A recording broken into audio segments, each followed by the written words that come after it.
You know, I mean, no one's talking about Biden, this clown, being in the office. That's what I would say. His claim to being in the office? Well, no, he's a clown. He's a clown. In what ways? In what ways do you see him that way? I mean, look at our economy has crumbled ever since. I mean, look at the economy, okay?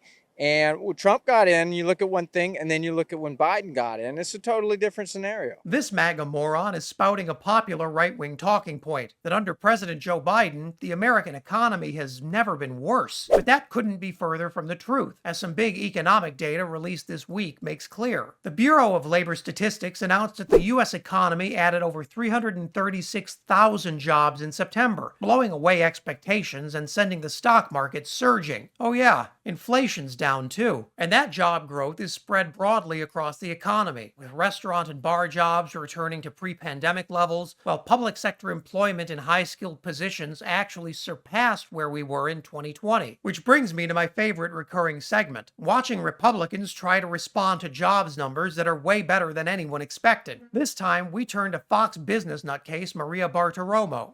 Yeah, leisure, hospitality, government, healthcare professionals, scientific, tech services. Wow, what a report, guys. 336,000 jobs. Market is coming down. Charles Payne, Dow Industrials down 164. Investors obviously looking at this strong jobs number and saying Federal Reserve's going to keep raising rates. What do you think? Well, that's a knee-jerk reaction. Well, it could change as the day goes on, in part because of the wages, which both year-over-year and month-over-month, Cheryl, you mentioned missed. Yeah. Also, slightly. Yeah. Slightly. Well, you know, they both came down. They both were misses.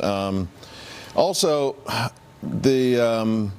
The Biden economic boom is also expanding opportunities for women across the workforce. The share of working-age women who are employed hit 75.3% last month, the highest level ever recorded. And that's true even with multiple major unions on strike for better wages. But that hasn't stopped Republicans from telling Americans they're living in the worst economy since the Great Depression, even as those same Republicans cheer on local businesses stimulated by Biden proposals they voted against. And Joe Biden finally seems aware of that, because Biden spoke from the White House in what should have been a victory lap for his economic policies. This morning we learned the economy created 336,000 jobs in September alone.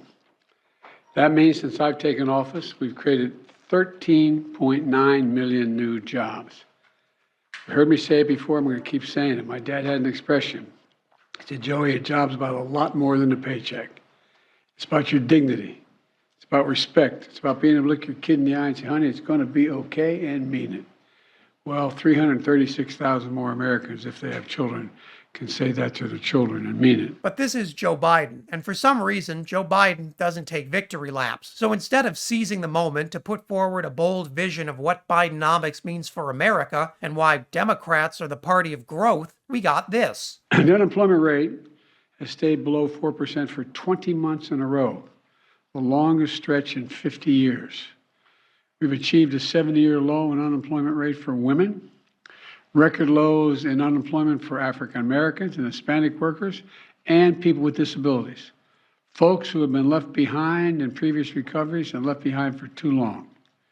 We have the highest share of working-age Americans in the workforce in 20 years. Listen, I love lists, don't get me wrong, but there is such a thing as being too wonky about what should be a big political win for the White House. And in his desire to explain all the nuts and bolts of the economy to the press, Biden once again missed a chance to force Republicans onto the defensive. The Biden economy is booming, but multiple polls now show most voters believe what Republicans are saying about the country being in ruins. The economy is Democrats' biggest victory during a difficult 3 years. If Joe Biden wants to win in 2024, he'll need to start selling that economy to voters. If you thought that was wild, check out this video. It says never surrender. Never surrender. Okay, that is a picture of him surrendering to Georgia authorities though, right?